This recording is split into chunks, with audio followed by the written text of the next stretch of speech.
लगाई बेटवा बुलावो तबे हंस चढ़ियाई हे सरना मैया रौरा देर न लगाई बेटवा बुलावो तबे हंस चढ़ियाई आके बीड़ावा के तार झनकावो माई सभा बीच लदिया बचावो माई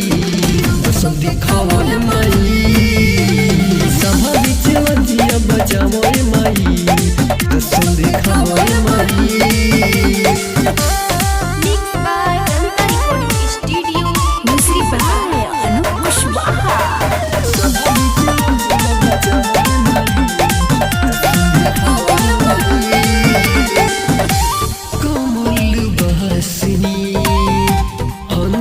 सवारी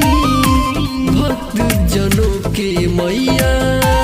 दुख विसारी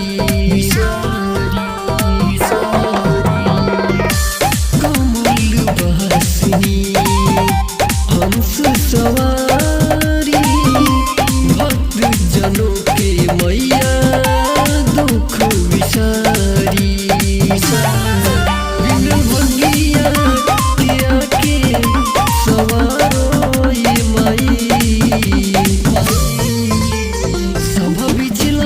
बचावो माई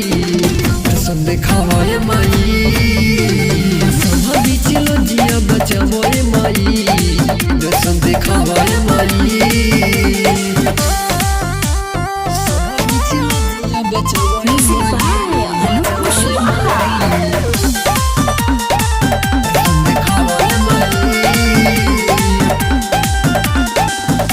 रौरे कृपा से गावे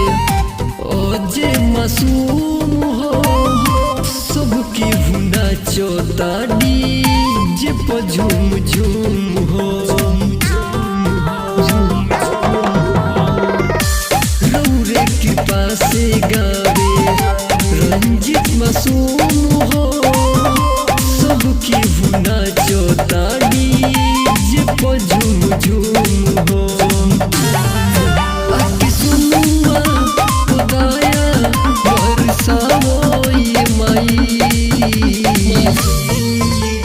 सभा बीच लजिया बचावो माई